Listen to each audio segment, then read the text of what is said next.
Act 1. Monaco.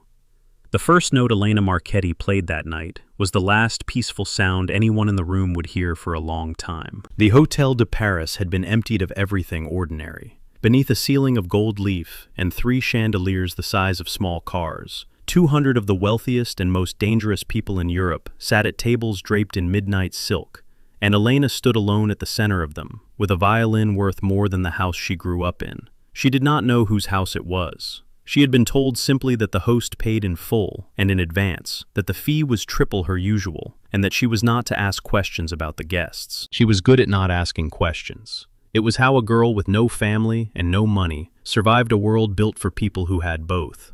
She drew the bow across the strings, and the first phrase of the chaconne rose into the chandeliers, and somewhere in the back of that glittering room, a man who had not felt anything in 20 years felt the hair on his arms stand up. Matteo De Luca did not move. He never moved. Stillness was the first thing people noticed about him, and the last thing they understood. He sat at the head of the most important table, with a glass of untouched wine in front of him, and a city's worth of fear arranged around him like furniture, and he watched the woman play. He had arranged this, not the gala, the song. 3 words murmured to the event coordinator a week earlier. Bach.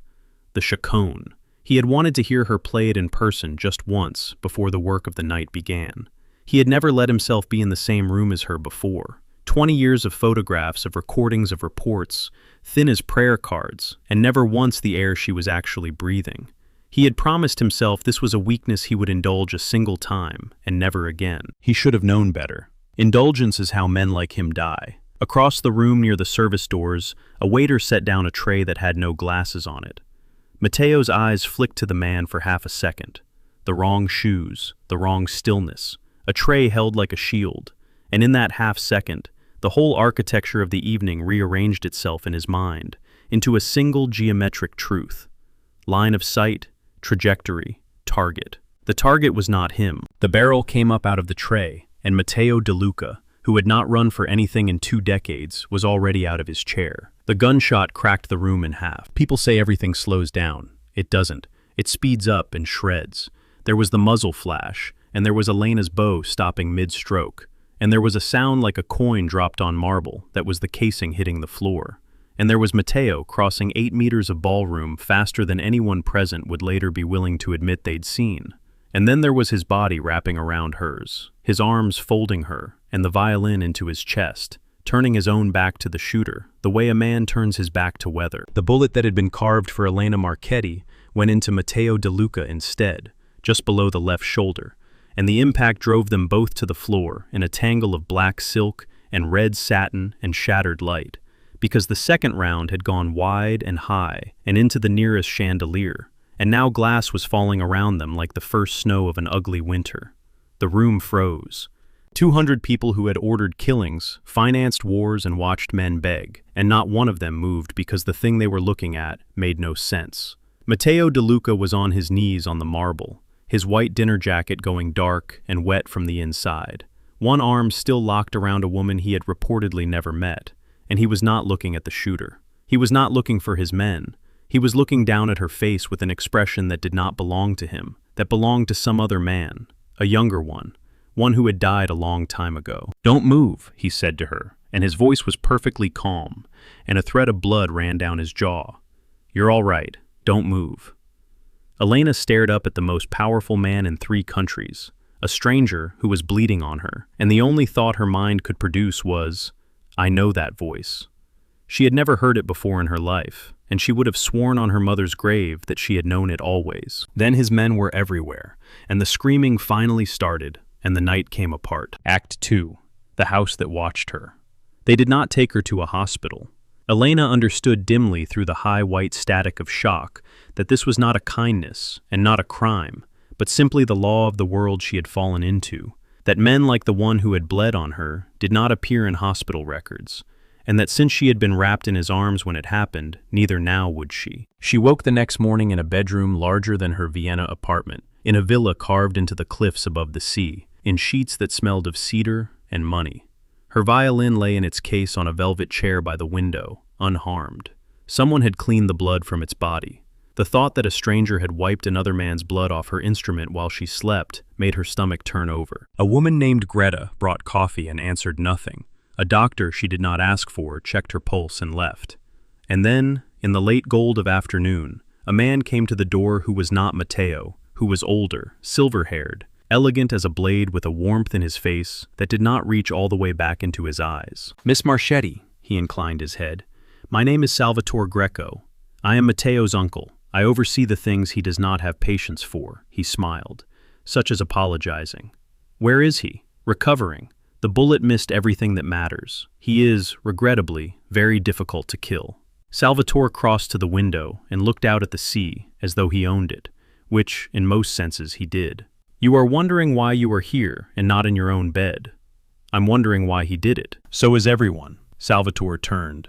"That, Miss Marchetti, is a very good question, and you would be wise to stop asking it. My nephew is not a generous man. He has not, to my knowledge, risked his life for anyone in 20 years. Whatever you imagine happened in that room, a hero, a romance, a fairy tale, discard it. You were close. He was fast. These things happen. A beat. You will stay here until we are certain the threat to you is past. Then you will go home, and you will forget this address, and you will be grateful for the rest of your career that you are alive to play." It was a perfect speech. Reasonable, soothing, closed at both ends like a coffin. Elena did not believe a word of it. She had spent her life reading rooms full of rich people, learning to feel where the real currents ran beneath the polite ones, and every instinct she had told her that Salvatore Greco had come to her room not to comfort her, but to measure her, to find out what she knew. And she knew nothing. That somehow frightened her more. That night she could not sleep, so she walked. The villa was vast and quiet, and full of beautiful soulless rooms, and she drifted through them barefoot in a borrowed robe, until she found one with the door ajar and a lamp still burning. A study. Books, a desk, the smell of cold cigarillo smoke. She should have turned back. She went in. There was a panel in the wall behind the desk, slightly open, the kind of thing a careful man closes, and a wounded one forgets. Behind it, a narrow room. She told herself she was only curious. She told herself a great many things in the 4 steps it took to cross to that panel, and put her hand against it, and push. The light came up automatically. The walls were covered in her. Photographs. Hundreds of them in neat columns, from floor to ceiling 20 years deep. Elena at 8 in a borrowed coat at her mother's funeral. Elena at 11 in a school recital, holding a violin too big for her. Elena at 16 outside the conservatory in Salzburg. The conservatory she had only been able to attend because of a scholarship from a foundation whose name no one had ever been able to explain to her. Elena at 22 stepping off a train in Vienna. Elena last month in a cafe, laughing at something off camera, not knowing she was being watched. Not knowing she had always been watched. She did not scream. She had wondered all her life what she would do if the floor of the world dropped out from under her, and now she knew she went very, very still, the way prey goes still, the way she had seen him be still. You weren't supposed to find this room. Matteo stood in the doorway. He had one arm in a sling and a shirt half-buttoned, and the pallor of a man who should have been lying down, and he was looking at her the way he had looked at her on the marble floor, as though she were the only fixed point in a spinning world. "What is this?" Her voice did not shake. She was proud of that later. "What am I to you?" "Sit down, Elena. Don't say my name like you've said it 1,000 times. Something crossed his face. "Because I have," he said quietly. "Just never to you." Act 3. The 3 sentences. She did not sit down. She stood in a room papered with her own stolen life, and made him tell her. He told her, badly in pieces, a man unaccustomed to using words for anything but command. He told her about the foundation that had paid for her violin, her schooling, the small apartment she'd been so proud of affording on her own. He told her about the men who had quietly removed a stalker from her life in Salzburg, about the recording contract that had not been an accident, about the night 3 years ago when a car had nearly hit her crossing a street in Vienna, and the driver had been found a week later and never driven again. "You've been managing my entire life," she said. The horror of it kept arriving in waves. "Every good thing that ever happened to me, none of it was mine. All of it was yours." His jaw was tight. "I only made sure the world let you keep it. Why?" And there it was, the question from the ballroom, the question Salvatore had told her to bury, The question 200 of the most dangerous people in Europe had frozen to ask. Matteo De Luca was silent for a long time. When he finally spoke, the cold went out of his voice, and what was left underneath was so raw, she almost couldn't look at it. How much do you remember of your mother? The question was so far from anything she expected that her anger stumbled. She was a music teacher. She died when I was 8, a burglary. Her throat closed. They told me it was a burglary. It wasn't a burglary. The room tilted. Her name was Katerina, he said. She had black hair like yours, and she could not cook anything that wasn't burned. And she taught the village children music for almost nothing, because she said a child who could hear beauty would never become a man who made ugliness. His good hand had curled into a fist at his side. I was 9 years old. There was a war between two families, mine and another, over things that do not matter anymore, that never mattered. One night, men came to my family's house. My mother, my father, my brother. He stopped, started again, harder. I ran. I was small and I was fast. And I ran into the dark, and the men ran after me. And the only door on that whole street that opened was hers. Elena could not breathe. She put me in the cellar, under the floor. She put a rug over the door, and she sat at her piano, and she played. And when the men came in with their guns still warm, she told them she lived alone, that she'd heard nothing, that she was only a foolish woman who taught songs to children. His voice cracked once like a tile underfoot. They didn't believe her. They thought she was lying. They were right. And he didn't finish. He didn't have to. There was a child upstairs, he said instead. Asleep. They didn't know. She made sure they didn't know when they searched the house. She sent them to every room but that one. She died so that they would never think to open the door to her daughter's room. He looked at Elena, and 20 years of unbearable arithmetic was in his eyes. She died for 2 children that night. One of them was me. One of them was you. The photographs blurred. Elena pressed her hand over her mouth. I swore, Matteo said very low. Down in that cellar with her blood coming through the floorboards onto my face.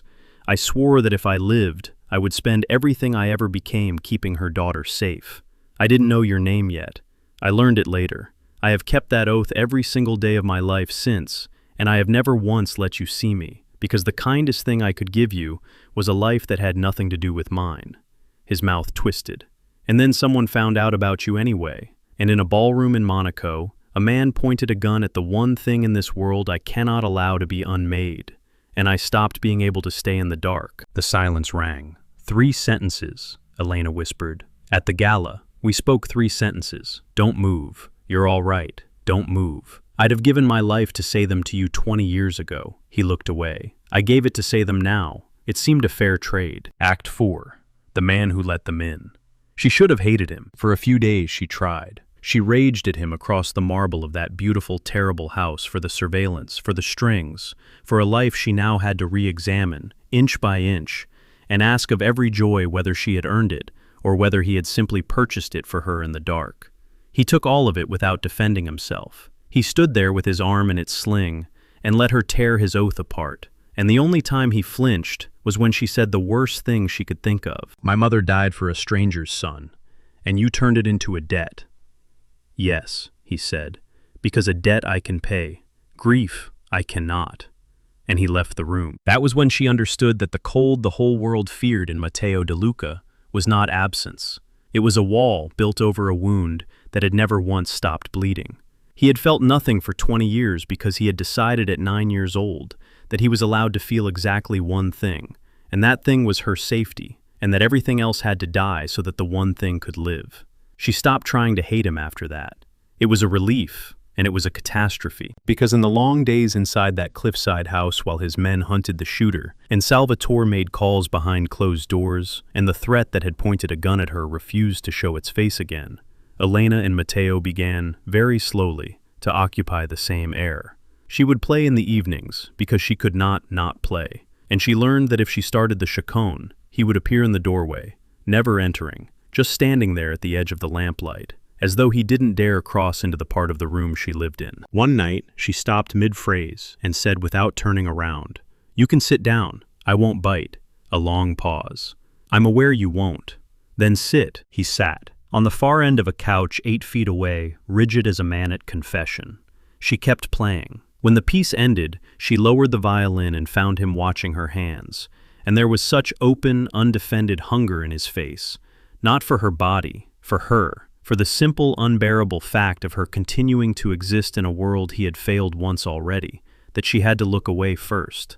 "You're not what they say you are," she said. "I am exactly what they say I am." His voice was rough. "I have done things, Elena. I will not insult you by pretending I'm a good man who fell into a bad life. I built the life. I am very good at it."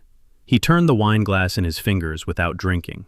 "There is only one room in my entire life where I have ever been anything other than what they say I am." He looked up. "You're sitting in it." The space between them on the couch became the loudest thing in the house. He stood before it could pull them together. He always stood.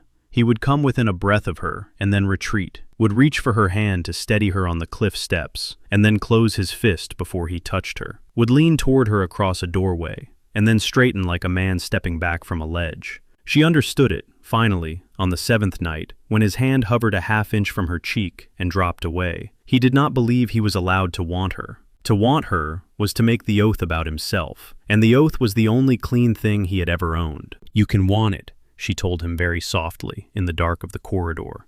"Wanting something isn't taking it." "For me," Matteo said, "it always has been." And he walked away from her down the hall, and she stood there with her heart slamming. And somewhere in the house, Salvatore Greco watched both of them on a screen, and decided that the time had come to end this. Act 5. The letter in the piano. The thing that broke it open was a piano. Among Caterina Marchetti's effects, which Matteo, of course, had quietly kept all these years in a locked room, Elena had not known existed was her mother's old upright, the one she had played the night she died. Elena asked to see it. He could deny her nothing. He never could. That was the whole engine of the story, and they both knew it now. She sat at her dead mother's piano, in a room full of the past, and lifted the lid over the strings to clean 20 years of dust, and her fingers found, taped to the underside of the soundboard, where only the daughter of a music teacher would ever think to look, an envelope gone brittle with age. Her mother's handwriting, her own name.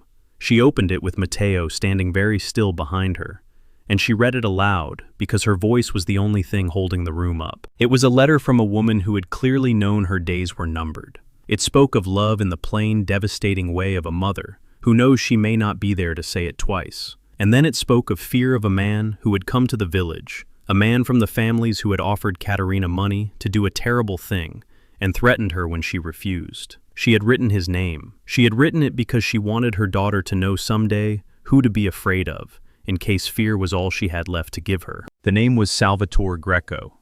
Elena's voice stopped. Behind her, Matteo had gone the color of ash. "It says," Elena whispered, reading and rereading, refusing the meaning. "It says he came before the night the men did. It says he was the one who—" She turned on the bench. "Matteo, he didn't just know about my mother, he sent them." And Matteo, who had spent 20 years not feeling, felt the entire structure of his life invert in a single second. Because if Salvatore had sent the men to Caterina's house, Salvatore, his uncle, his consigliere, the man who had pulled a half-frozen 9-year-old out of a cellar 3 days later and raised him into a weapon, then the war that had killed Matteo's family had not been a war at all. It had been a sale. Someone inside the De Luca family had opened the door to the enemy in exchange for the throne. And the someone had spent 20 years standing at Matteo's right hand, calling him nephew, watching him grieve, steering his rage toward the wrong men. "The shooter in Monaco," Matteo said slowly, and his calm was no longer a wall now. It was a blade being drawn. "I have had men hunting him for 3 weeks, and they have found nothing. Because there is nothing to find. Because the order didn't come from outside." He looked at the letter in Elena's hands, like it was the last 20 years of his life made small enough to hold. "He's known about you all along. He's the only one I ever told. He's known you were the one debt I would never let go unpaid. And he kept you alive all these years, the same way you keep a knife in a drawer. Because the day Matteo De Luca needs to be controlled, you point a gun at the only thing he loves, and you watch him do anything you ask." "Then why kill me now?" "Because I came into the room." Matteo's eyes closed. "For 20 years I watched you from a distance and stayed exactly the man he needed me to be. And then I walked into a ballroom and let 200 people see me bleed for you, and he understood before I did that the leash had just become a noose. A man you can control through the woman he loves is an asset. A man who will die for her is a threat. He didn't try to kill you to hurt me, Elena. Matteo opened his eyes. He tried to kill you to set me free, so that I would have nothing left to lose, and he could put me down before I came looking for the truth. Down the corridor, very faintly, they heard the sound of doors being locked from the outside. Act 6, the storm on the cliffs. Salvatore had not waited for the conversation to finish. He had only waited for it to begin. The villa's power died. First, the lamps, the screens, the hum of the climate control, all stopping at once, so that the only light left was the lightning out over the sea, where a storm had been climbing the horizon all evening, and now broke open above the cliffs. In the strobing dark, Matteo moved like the thing the world was afraid of. He pulled Elena off the piano bench, put the letter inside his jacket, put his body between her and the door, and listened. Footsteps, not Salvatore's men. Salvatore's loyal men, the ones who had always taken their real orders from the uncle, and only pretended to take them from the nephew. Matteo could hear in their number how thoroughly he had been betrayed. "Stay behind me," he breathed. "Whatever happens, you do not stop moving toward the boats. The stairs down the cliff to the water, you remember them. You're hurt. You can't." Elena. He took her face in his good hand, finally at last the touch he had denied them both for 100 years, his thumb against her cheekbone in the lightning. "I have been keeping you alive since before you could read. I am not going to be bad at it tonight." He kissed her once, hard, like a man signing something in his own blood, and then he turned and opened the door into the dark, and the war he was actually born for began. What followed Elena would only ever remember in fragments, lit by lightning. The thunder of a gun in an enclosed hall. Matteo, one-armed, moving through men twice his size, as though the disadvantage were a courtesy he was extending them. The shatter of a window, rain coming in sideways, her own bare feet on cold stone, as he pushed her ahead of him down a corridor, his back to the threat the whole way, exactly the way he had turned his back to weather in the ballroom, exactly the way her mother had sat at a piano with killers in her house, and sent them to every room but the right one. They came out onto the cliff terrace, into the full mouth of the storm. The sea below was white and screaming. The stone steps down to the boathouse were slick as glass, and Salvatore Greco was waiting for them, alone, immaculate, a pistol held loose at his side, and an old man's terrible patience on his face. "You found the letter," he said, raising his voice over the wind. He sounded almost relieved. "I always wondered if the woman had written one. She was the only person who ever looked at me and saw exactly what I was." He smiled at Elena, and it was the same warm, dead smile from her first day. "You have her eyes. It's been very tiresome keeping you alive all these years just in case. You have no idea how much easier my life will be when you're a closed account." "Put it down, Salvatore." Matteo's voice was glacial. He had stepped fully in front of Elena. The rain ran red down his sleeve. 20 years. You held me while I cried for them. You taught me to shave. You let me call you family every day of my life, knowing you sold mine in the night. I made you." For the first time, something cracked in the old man's composure. "Your father was weak. He'd have lost everything. I built an empire out of the ashes, and I handed it to a boy who never once asked why the door was open that night. You want to mourn. Mourn that you were too busy worshiping a dead music teacher's daughter to see the man feeding you for 20 years. He lifted the gun, and the lightning lit it silver. "Step aside, Matteo. I only need her. I'll even let you grieve this one too. You're good at it." No, it was not Matteo who said it. It was Elena, stepping out from behind him into the rain, into the line of fire, her chin up and her voice carrying over the storm, because she had spent her whole life being protected by people who died for her in the dark, and she had decided, somewhere on those stone steps, that she was finished letting that be the only way she was loved. "My mother didn't die for a debt," she said to Matteo, even as she looked at the gun, "and neither will you. Not tonight, not for me." What happened next happened in less than 2 seconds, and took all three of them the rest of their lives to fully understand. Salvatore fired. Matteo moved. Of course he moved. He had been moving toward her his entire life. But Elena moved too, sideways into him, so that instead of his body taking the bullet meant for her, his momentum took her out of the line. The two of them going down together onto the streaming stone as the shot screamed past into the dark. And the recoil, or the rain, or 20 years of a guilt finally setting its own weight down, Salvatore's foot slid on the wet edge of the top step.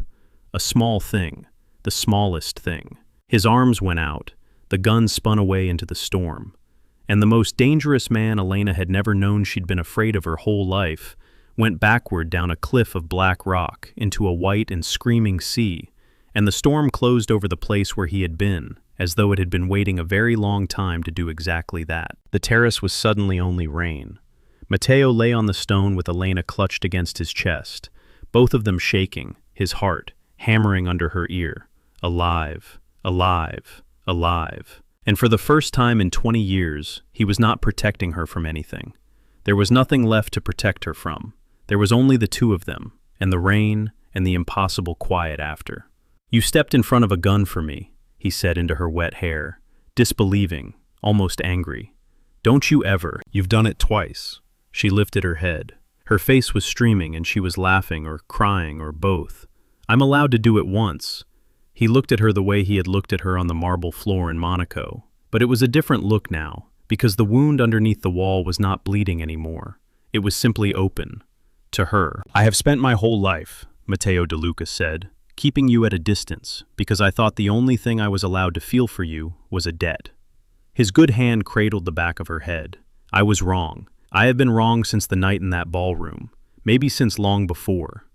His voice broke, and he let it. "I don't love you because of your mother, Elena.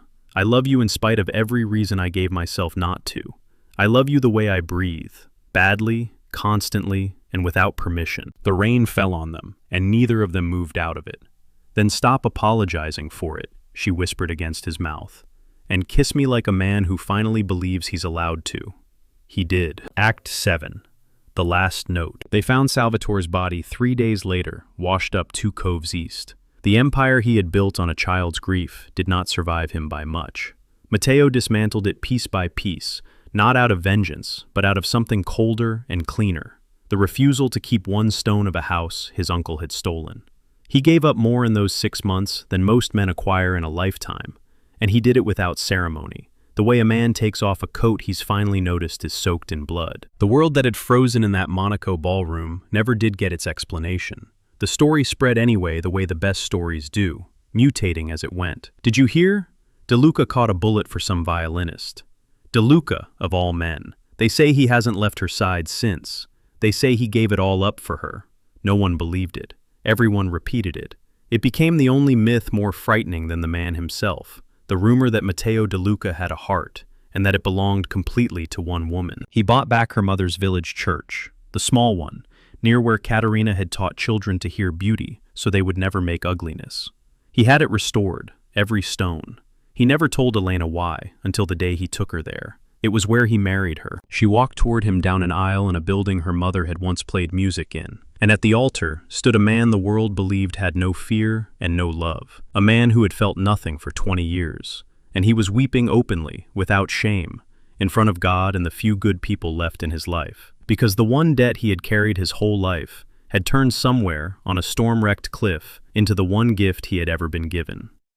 There was no orchestra. Elena had refused one. Instead, when the vows were done, she lifted her violin, the one he had bought a frightened orphan 20 years ago, anonymously, in the dark, never dreaming he would one day stand at an altar and be the reason she was smiling. And she played the chaconne, the same piece, the one he had requested in Monaco, so he could hear her play it once before he disappeared from her life, forever. He had not disappeared. He had been seen. By her, finally fully the wound, and the wall, and the boy in the cellar, and the man he had built over the boy. All of it, every part, and she had stayed. She played, and Matteo De Luca stood in the church. His wife's mother had died protecting, in a building washed in candlelight, and listened to the last sound in the world he had ever expected to deserve. The woman he loved, alive, making something beautiful, on purpose, for him. Somewhere outside the sea was calm. The storm had spent itself long ago, and in the second row, in a seat no one else could see, an old music teacher with black hair and a daughter's eyes might finally have been able to rest, because the 2 children she had died for in the dark had found each other in the light, and neither of them ever again would have to stand alone in front of a gun. The last note rose into the rafters, and held, and held, and let go. No one in that church moved. They never do when Matteo De Luca lets them see what he loves.